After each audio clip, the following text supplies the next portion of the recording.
Let's get started tonight by me sharing a little story that leads us into question number one. We're moving this week. Finally, our house that we've been building for almost a year is ready, and so we're going to begin loading up and everything tomorrow. So it's been heavy on me thinking about all the things that need to get done, and is my 57-year-old body going to hold up, and all kinds of things like that. And I noticed all the work that Laurie had been doing around the house getting things ready, and I stopped this morning as before my devotional time, and I wrote her a note to express my appreciation, to speak words of affirmation for her being a partner in this, that it's not all on my shoulders, but that she is an equal partner who is doing certainly her share. So affirmation is a big deal.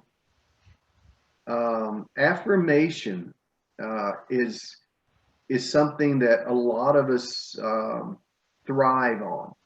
And so let's jump into this first question, because it's a lead in to talk about the affirmation that we're going to hear the lover speak to beloved. And the way he talks about her body, the way he talks, and in fact, let me just prepare you tonight. This is the most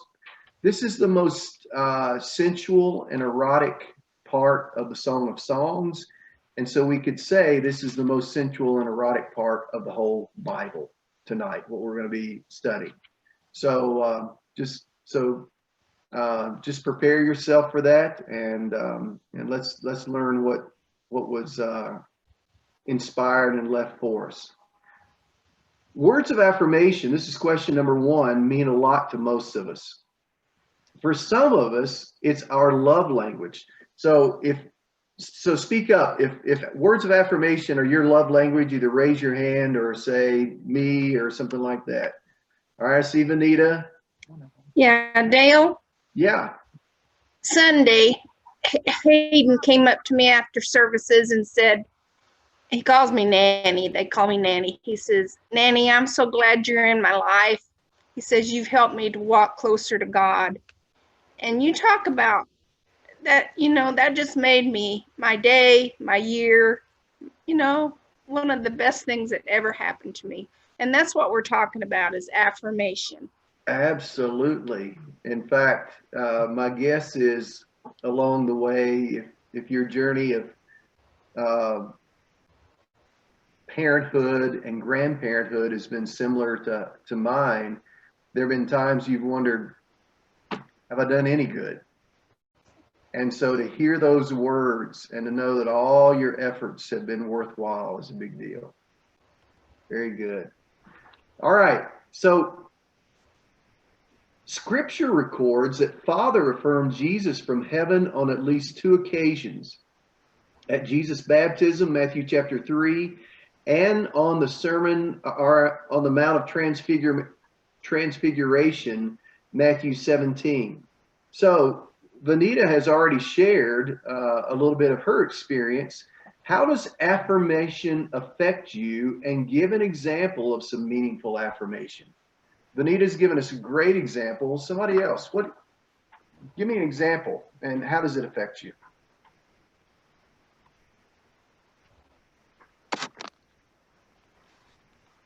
I can use your example from this morning. I mean, it made me start my day off with a smile, and it made me want to work harder. It made me want to keep doing those things. So affirmation encourages people. What else?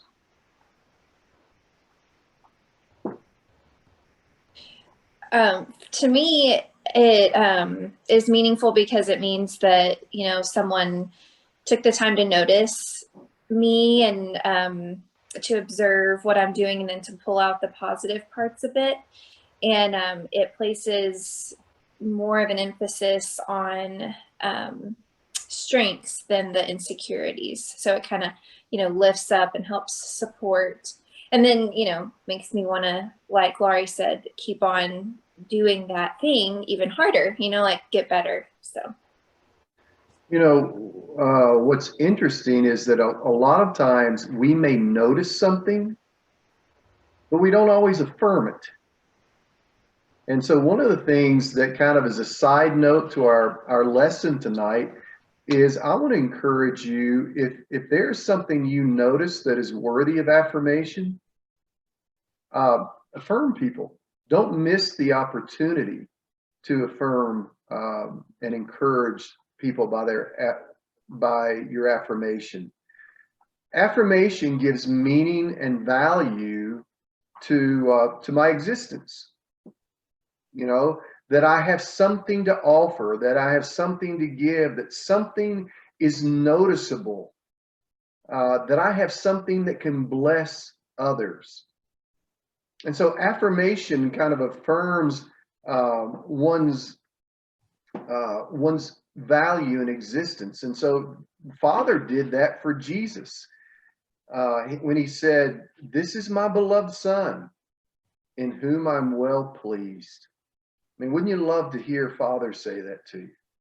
And hopefully one day we will all get to hear Father say that to us. So why might people be reluctant to be affirming, especially of physical attributes? Okay, why might people be hesitant to be affirming, especially of physical attributes?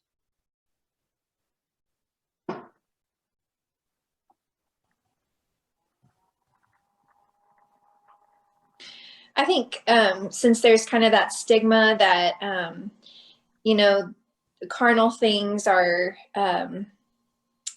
inappropriate or can be seen as evil or dirty, that people don't want to come across, the wrong way as being inappropriate. That might be one of the reasons.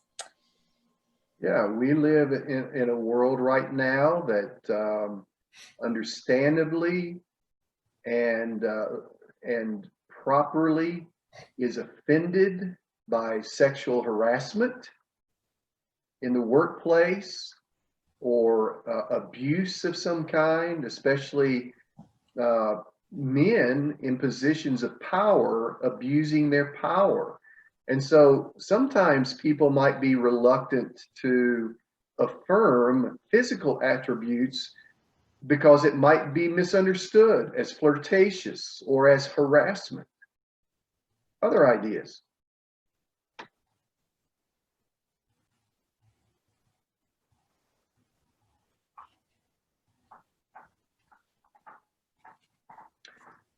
I will tell you that for me, part of it is it is not natural to me because that's not how I grew up. That's not the kind of environment that I grew up in. So it's kind of awkward for me to, and it's been a great disappointment to Laurie many times that I haven't naturally been affirming of physical attributes. Again, we just didn't do it. Others?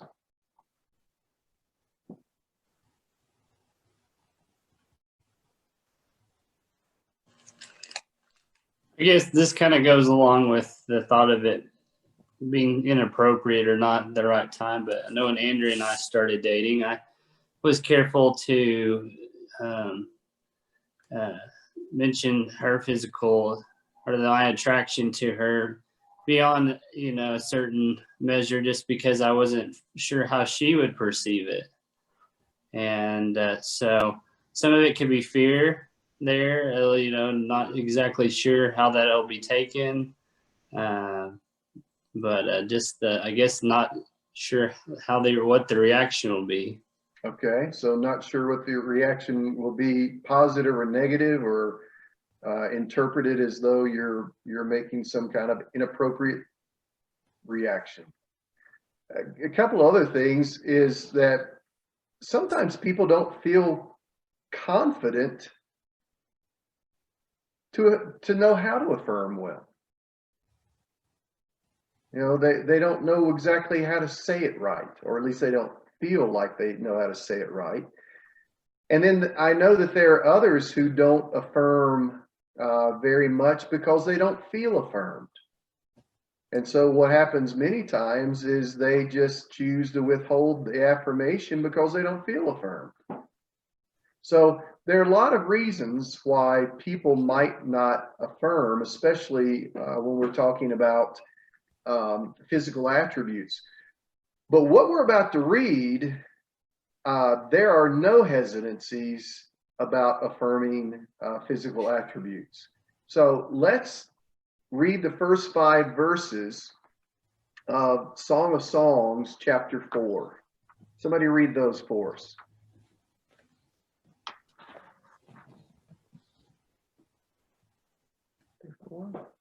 Through 5.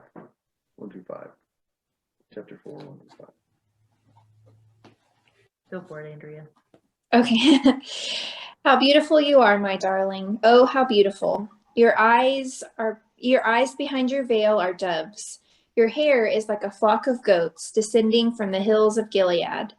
Your teeth are like a flock of sheep just shorn, coming up from the washing. Each has its twin. Not one of them is alone. Your lips are like a scarlet ribbon. Your mouth is lovely. Your temples behind your veil are like the halves of a pomegranate. Your neck is like the Tower of David, built with courses of stone. On it hang 1,000 shields, all of them shields of warriors. Your breasts are like 2 fawns, like twin fawns of a gazelle that browse among the lilies. Okay, honestly, women, how would you feel if you got that got a note from your husband that said these things? How would you feel about that? Embarrassed. Why is that? You just don't hear stuff like that. You don't want your hair complimented as a flock of goats going down the slopes of Gilead? Can't relate to that, actually. We've played with these a few times, and it's comical. It makes us laugh. It does. But really, I think it's because we don't relate to the illustration. The poetry of the time, yeah. And in fact, the question is going to touch on that. What I want to note, were you about to say something? I was just going to say, you would tease me about the part about having all my teeth. Yeah. It talks about each one having its own twin. And she's from Arkansas, so I really got very fortunate. And you know, she had twin teeth, not just one tooth. So it's good. Here's what I want you to notice. This is kind of interesting. He starts at the top and begins to work his way down in his description of her. Okay. Now, why I'm pointing that out is to highlight that it's unmistakable that this is sensual and a very intimate kind of discussion or affirmation that he is giving of her. He is noticing things so much that he goes poetic as he talks about her hair or her neck or her cheeks. So lover showers beloved with affirmation for her beauty and her body. To 21st century sensibilities, the language may seem awkward, but this is poetic admiration. The scenes are emotional descriptions, the feelings you get when you see beauty and elegance. So what stands out to you in these descriptions?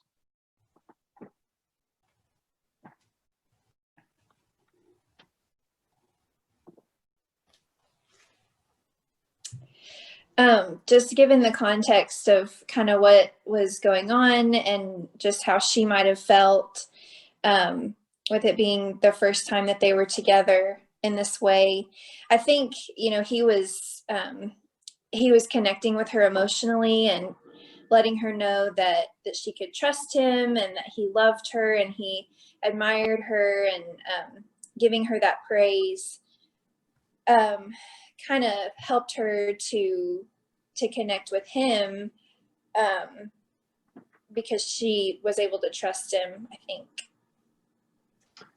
Yeah. We talked about this in one of the earlier classes, is that most women, maybe all women, have some insecurities or a lot of insecurities about their appearance and whether they're beautiful or not. And as a result, those insecurities oftentimes, in a situation like this, would especially be sensitive. And so he comes off by saying, "You're beautiful, you're beautiful, you're beautiful." Immediately, her apprehensions, immediately her insecurities are put at ease by that. So this is not just his heartfelt feelings, but his heartfelt feelings are reassuring to her and enable her to be more relaxed and more open about what they're engaging in, about their intimacy. What else stands out to you?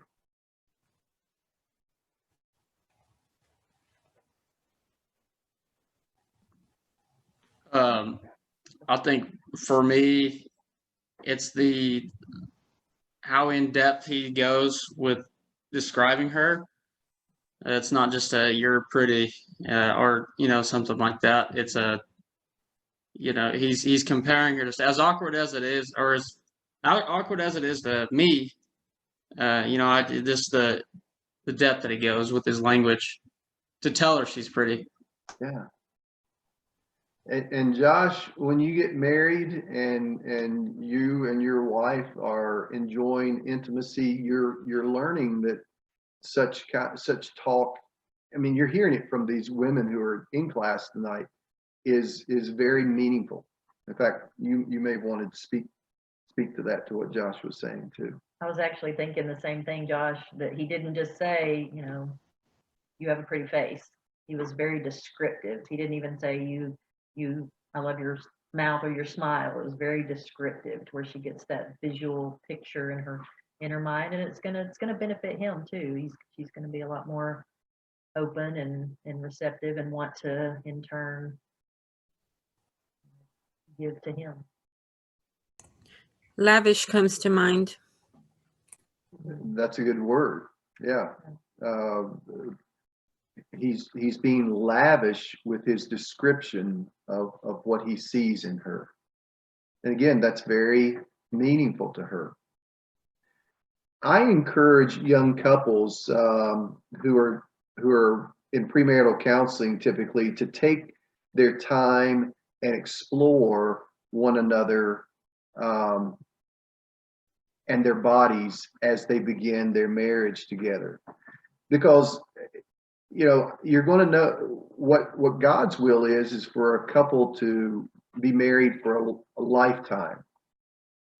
And so if they're going to be married for a lifetime, become familiar with one another's body in the beginning. I mean, don't rush to the culmination or orgasm of sex. Learn what the other finds pleasurable and what the other finds not so pleasurable. Talk about what feels good. Seek to please each other. In fact, the other is the expert on how he or she feels. And so if I wanted to know what makes Laurie feel good, the person I need to ask is Laurie. And so discussion about sex needs to be a part of the intimate relationship. And so as he tenderly undresses her, he compliments each part of her body as he sees it. Her hair is majestic, her teeth are white and bright, her cheeks are rosy, perhaps blushing from the attention he's lavishing on her, to use Maria's word. Her lips are scarlet red and inviting, perhaps she's wearing lipstick. Her neck is beautifully built, probably with a necklace around it. Her breasts are like the feeling you get when you see fawns. I mean, what do you want to do when you see a fawn? Go pet it. Thank you, Josh. I know everybody else was thinking it, but nobody wanted to say it. And that's what he's saying here. I see your breasts and I want to touch them. Okay. And that's beautiful language. The description is beautiful here that he gives of her, even though he is aroused by sight. Remember, we said men are microwaves. She is aroused by his affirmation. Again, women are crock pots. How do you get a woman aroused? Guys, I'm going to tell you, it's generally speaking, not by taking off your shirt and showing off your pectoral muscles, and flexing. That's generally not what excites or arouses a woman. What she's aroused by is beautiful language like this that affirms her. He values her as a person, but he compliments her body.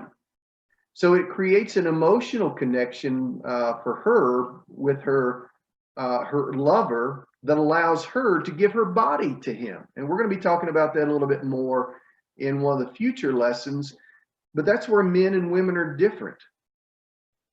Women need that emotional connection in order to feel free to give their body. Men, we're ready to move to the physical part almost immediately.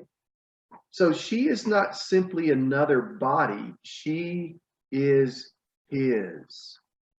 And that meant, the world to her in their relationship. So questions or comments on all of this? No, it kind of makes me think a little bit. Andrea and I joke sometimes that she likes when I show her attention, and so this kind of reminds me of that a little bit. He is being very descriptive in the way he talks about her, but he's emphasizing that he's focusing on her in this moment. Yeah, and that is meaningful. That touches a woman's heart. There have been occasions, probably not enough, I'm sure she would say not enough, when I've come home and I've grabbed Laurie and I've bent her over and kissed her, and I bring her back up and her eyes are just, huge. 2 times. She's counting. In 33 years. I guess that's not good enough. That's the intimation I think that I'm picking up on. But the reaction, says it all. The reaction speaks for itself. And so there's something again to be learned in God's word here about the nature of relationship. And it's not, what's going on here is not just the consummation of their relationship, it is also nurturing to the heart. By him speaking to her the way he is, it nurtures her heart. Okay? And so we have this powerful description here. Any other comments or questions?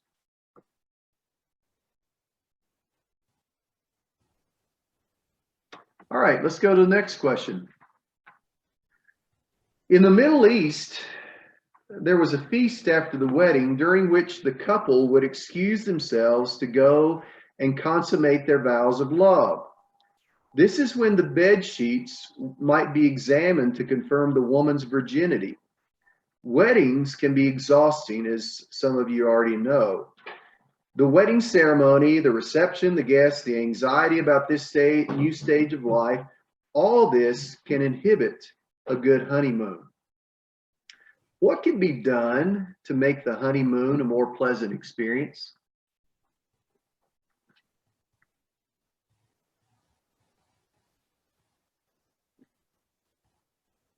What can be done to make the honeymoon a more pleasant experience? Andrea, go ahead. I think that so I was really tired on our wedding day. By the end of it, I was just That's what I'm talking about.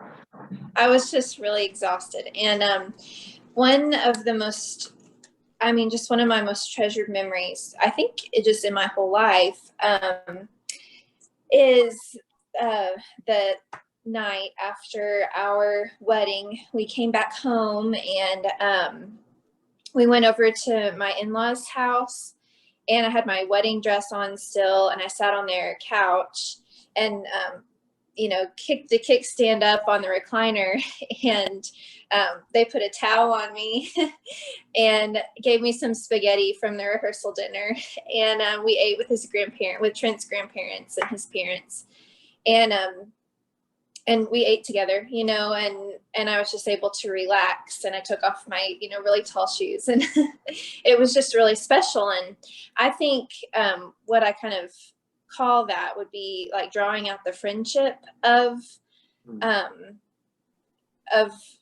our relationship and building on that. And that's kind of, with the anxieties of, like it says in the question, the change of like a new stage of life. It's nerve-wracking and exciting, and is what of course we wanted, but for me it was a little scary. And so I think starting at that base of just kind of relaxing makes a big difference. Yeah, weddings are a stressful time, and you're going into a new stage of life, which is stressful in of itself, but the whole event of a wedding is stressful. In fact, one of the things that troubles me, and you'll hear me say this probably a lot, is that it seems that there are too many people who are putting the emphasis on the wedding and not enough on the marriage. And that's a great concern of mine. But if people are putting that kind of emphasis on the wedding, then it's going to be a stressful thing. I had a friend in college. I don't know if his wife ever appreciated him sharing this, but I think he was pretty open about it.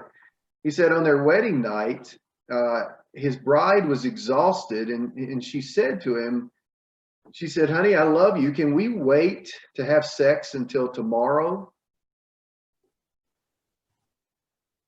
And his answer was, "I've waited for this day my whole life. There will be no sleep tonight."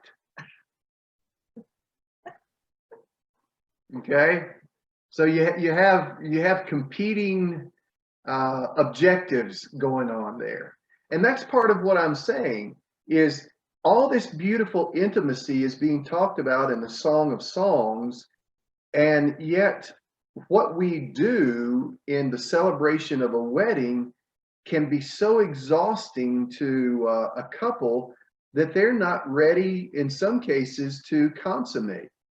So thoughts about that before I continue on?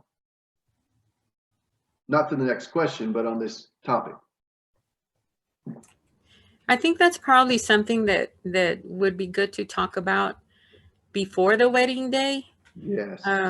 Both of them talk to each other and be realistic. I mean, brutally honest, we're going to be exhausted. It's going to be emotionally draining and all of these things. If we want our special night to be special, then why don't we put it off? Or how about we sleep first and then wake up and, something like that. I think that would be so much better. But definitely the communication needs to be there, and it needs to be agreed on. I think that would be good. I wish we had talked about that. Yeah. And you're hitting the key point, Maria. That is communicate, talk about these things. They don't resolve themselves unless you talk about it. Now, Andrea asked this a couple of weeks ago, and I said, we're going to talk about this in the future. So tonight is the unveiling about the nature of the relationship between beloved and lover. Okay. First, this is probably not a legal marriage because in body, who does she belong to? Solomon. She belongs to Solomon. She's part of his harem. But in heart and body, she belongs to her lover. But this is a marriage at heart. Now, does that create trouble for us that this is outside of the bonds of marriage, of a legal marriage? Well, it should, unless we understand the context that this couple was in. That's not to defend that, but they didn't have much other option than that. They couldn't because she belonged to Solomon's harem. So I think we can make, back to the question about honeymoons, I think we can make weddings more enjoyable by not being so uptight about the details. It's one of the things I encourage premarital couples to do. I've seen so many funny things that didn't go according to the details, but they were so much better than the plans. For instance, I remember one of the group, well, no, it was the groom. The groom wore a white tuxedo that the material was kind of thin, and he wore long tube socks that you could see right through the sheerness of his white pants, and that was a pretty funny looking thing. I have seen groomsmen where their pants were about 12 inches too short, and so they'd have to go through the wedding like that. I've seen groomsmen pass out. You all probably have seen funniest home videos of similar kinds of everybody in the wedding party at some point, passing out. So weddings should be occasions to enjoy people, enjoy the occasion. And I think ideally we need to allow the couple to get a good sleep in the nights leading up to the wedding, but that usually doesn't happen. But I think it would enhance their honeymoon. Any other thoughts to those that I've shared? I just think keeping a wedding simple, as simple as possible. Yeah. But that's who I am. That's Yeah. I'm probably not like a lot of people. Yeah, and I feel the same way, and I don't want to steal people's thunder if they feel like they need to do that, but I know what the consequences are going to be to that. I was so thrilled when our daughter Sarah and her husband Chad, fiance at the time, came and talked about how they wanted to do their wedding in a very simple way, and I was so appreciative of that. Both financially as well as otherwise. So that was a good thing. Any other thoughts? Dale, Yeah, Steve. I think that Vanita's right. And I think your statement a while ago, we put too much value on the wedding and not enough emphasis on the marriage. Mm-hmm. And I think our society has moved where this is going to be a show. And I have 3 daughters, all who've had weddings. So they became, and I love my daughters, okay, so you as a parent know this too. They became more about a show of how many friends we could invite and those things, as opposed to what's this marriage going to take to be successful. And you've done enough wedding ceremonies, enough funerals. The best and the worst come out in people, in weddings especially, and in funerals as well. At weddings, if there's a family argument that breaks out, that you can't help but take that into your marriage night, and you're worried about it. And so I just think we need to really focus on the success of the marriage as opposed to that marriage ceremony. And I like what Benita said, keep it simple. Yeah. Elope. Yeah, that's good thoughts. Thank you. Well, I was thinking, Maria mentioned talking to each other before the night of the honeymoon and what to expect. I just think back to our own wedding, and at 19, that would have been a very awkward conversation to have had, even though I think it would be a good idea, but maybe finding somebody, some type of mentor, or somebody, a good friend, somebody that you respect and talk to, like any advice, asking for advice on maybe how to make that a more successful occasion. Well, if we'd had good premarital counseling, we would have gotten that covered. Well, for instance, and I may be sharing too much information here, my mom gave me an outfit, and then some friends gave me an outfit at a shower. And I was like, I don't have any idea what to wear. I don't know what I should wear. So I wore both, one over the other. I didn't know what to do. So what Laurie is telling you is that we in 33 years, we've learned a thing or two, but because, there was nowhere to go but up in knowledge. So there you go. All right. Let's jump back into Song of Songs so we can get away from too much information. Somebody read verses 6 through chapter 5 and verse 1. Hey, Dale. Travis wanted to say layers are good. Say that again. Travis said that layers are good. Layers are good. Okay. Yeah. Yeah. All right.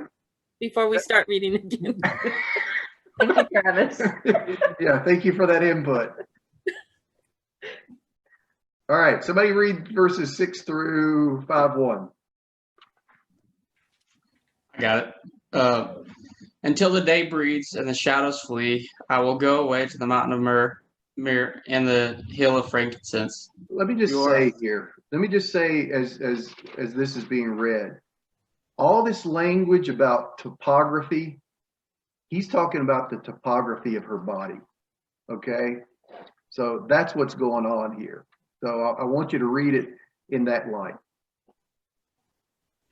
You are altogether beautiful, my love. There is no flaw in you. Come with me from Lebanon, my bride. Come with me from Lebanon. Depart from the peak of Ammana, from the peak of Senir and Hermon, from the dens of lions, from the mountains of leopards. You have captivated my heart, my sister, my bride. You have captivated my heart with one glance of your eyes, with one jewel of your necklace. How beautiful is your love, my sister, my bride. How much better is your love than wine, and the fragrance of your oils than any spice. Your lips drip nectar, my bride. Honey and milk are under your tongue. The fragrance of your garments is like the fragrance of Lebanon. A garden locked is my sister, my bride. A spring locked, a fountain sealed. Your shoots are an orchard of pomegranates, with all choicest fruits. Henna with nard and saffron, calamus and cinnamon. With all trees of frankincense, myrrh, and aloes, with all choice spices. A garden fountain, a well of living water, and flowing streams from Lebanon.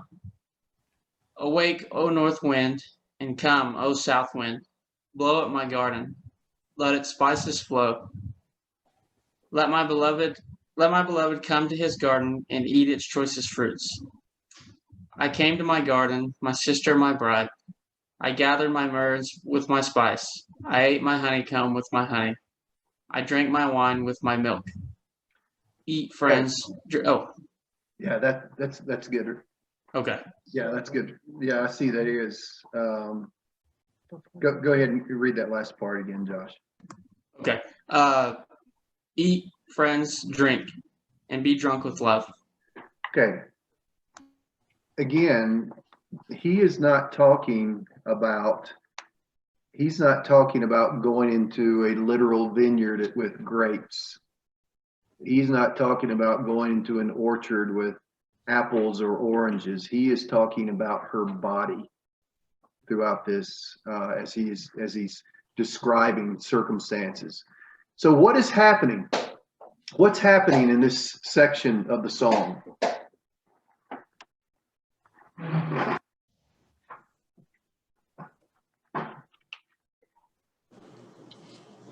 He is preparing her, almost, it seems like almost asking her permission, by, talking to her about her body and, telling her of his desires. And then she invites him into the garden to enjoy, and then they consummate their marriage. All right, exactly. And if you read this, especially with this understanding behind it, you can see the language begin to build. Okay, the language as the description goes on. There's a buildup as their hearts beat faster with excitement and arousal. So this is very erotic and sensual language. This particular section, again, the most in all of the book, in verses 6 through 9, he's talking about making love all night and experiencing orgasm.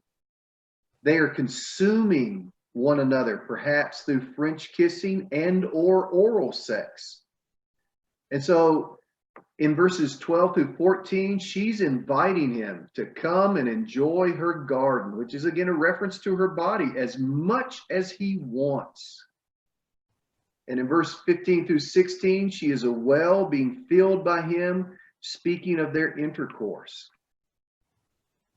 So this is very descriptive. I mean, it's in symbolic language, but this is, if you understand the symbolism behind it, this is unmistakable language of sex. What's your thought about this as we read it and understand it for what it is?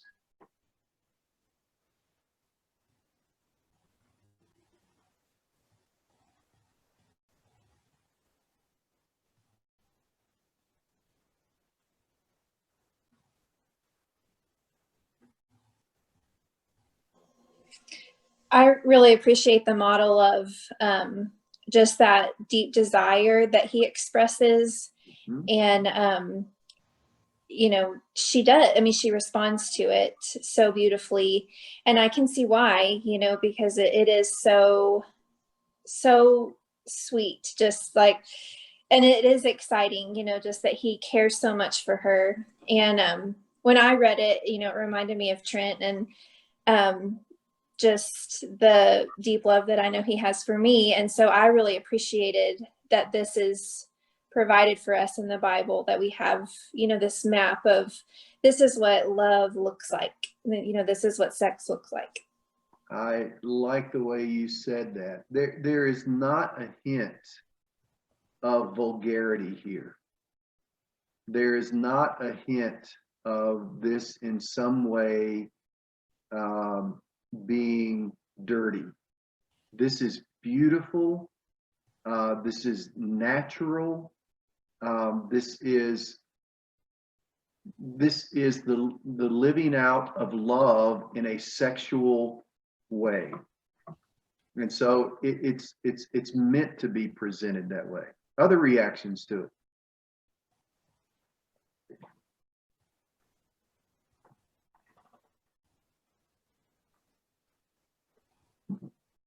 Okay, let's go to the last question then. The Puritan view of sex, which has likely affected the American psyche about sex. Why did America, this is a whole different topic, so I won't get into it too much, Why did America need a sexual revolution? Perhaps because, as we've talked about a little bit in the class, a proper view of sex has been repressed. Sexuality in general has been repressed, I think, in this country. And so it kind of just blew up in the 1960s. The circumstances were such that it did. But the Puritan view of sex was that, number one, the body is impure. Okay, that's not a biblical concept. We could talk about that, but just trust me on that. Number two, the Puritan view of sex is that we should be suspicious of any pleasure. Okay, the Puritans obviously had children, but they viewed sex as kind of a necessary evil to have those children. And that's not a very healthy view of sex. And thirdly, fornicators were shamed by being whipped and or held in stocks. In fact, if you visit Williamsburg someday, you will see examples out front in in the preserved buildings there. You'll see stocks where oftentimes people were put on public display for a number of different things, but one of them is if they committed some kind of sexual sin. You'd be, as people walk by, you'd be stuck there in the stocks to be humiliated and shamed as a result. We live in a world where there seems to be much sex but little love. How is the relationship in the Song of Songs different from what may be more common in our culture? So what do you see in what we've read tonight that's different from what we see in our culture? Just to kind of tie back to the last section, just the language that's used to describe each other, how it's not just so blunt, I guess. Because if I were to read that by myself without any context or guidance, I would have thought that the guy's crazy. He doesn't know what he's talking about. But so that's how it's different. It's just more meaningful. It's deeper. Of course, it's godly. Yeah. It's, and I read this question right here, this last question, and I kind of have those same views. By no sort of guidance from anybody to view it that way, but so reading this in this way is just completely counterculture. So it's just deep, the deepness of it. And I think that's a great description. The depth of appreciation, the depth of love, the depth of affirmation is very different. But one of the things I hope that this is doing, Josh, is to provide some of that godly guidance for a proper perspective. What else do you all see that's different? I think one of the things that I notice is that he talks about coming into his garden and gathering, his myrrh and eating my honeycomb and my milk. And so I don't know for sure, but I have to wonder if to some degree he's talking about like the fact that her body is his. Mm-hmm. And I think that that's something that is counterculture now, is that thought, this is my body, this isn't your body. And so the picture here isn't full of any comparison, and it's not, it's just one of which she is his. You said several good things there, Trent. One, 1 Corinthians chapter 7 tells us that the husband's body belongs to the wife and the wife's body belongs to the husband. That is countercultural. You're exactly right. People are always talking about, and so this kind of bleeds into this point. What's happening in the Song of Songs is not selfish. What generally happens in our culture is selfish. And so what we see in this couple is not just an interest in their own pleasure, but their interest in pleasing the other. Again, we live in a culture that looks out for self. What else do you see?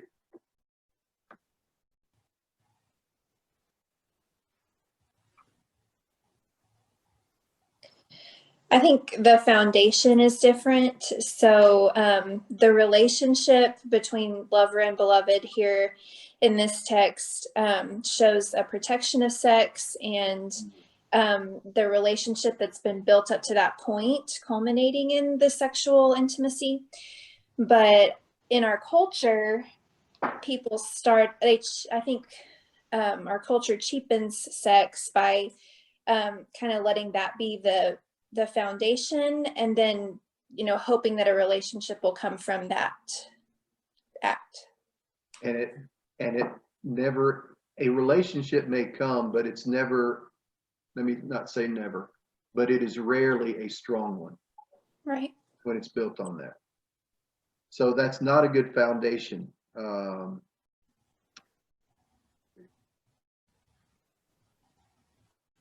Josh alluded to this. There's nothing shameful about this. This reminds me of what we read earlier about Adam and Eve, that they were in the garden and they were naked and there was no shame. There's no shame here. Many couples over the years have had questions about the appropriateness of their sexual relationship that I think is rooted in shame. There's no shame here. It's a beautiful, open, pleasurable, exhilarating, sensual experience. And I think, and I've touched on this a little bit, I think if a godly marriage was as uninhibited as this, as we're reading tonight, it would help with many of the foxes. Remember, foxes from one of our previous studies was the threats to the relationship. I think if godly marriages were as uninhibited as this, it would take care of many of the foxes that threaten marriage, you know. So I appreciate the goodness and wisdom of God in putting a book like this in the middle of the Bible. You know, I think it's here to bless people, and can, if we'll read it and understand it properly. Other thoughts, questions?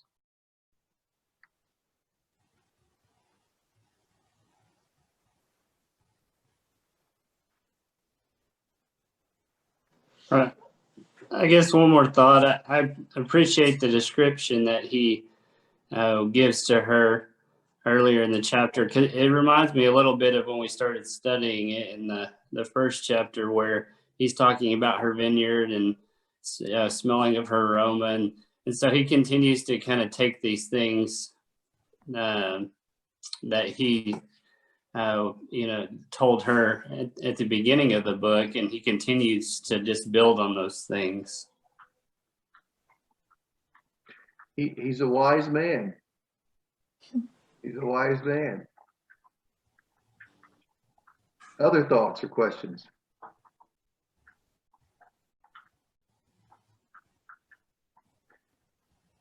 Okay. Thank you for the lively, again, the time flies by when we're having fun, and it's been fun tonight. So I told Andrea as I was leaving the office today that she said, I hope you have a good evening. And I said, I will. I'm looking forward to our class. And so I'm glad we've had a good time together, and hope you will be blessed the rest of the week. And we'll see you here. We won't be here.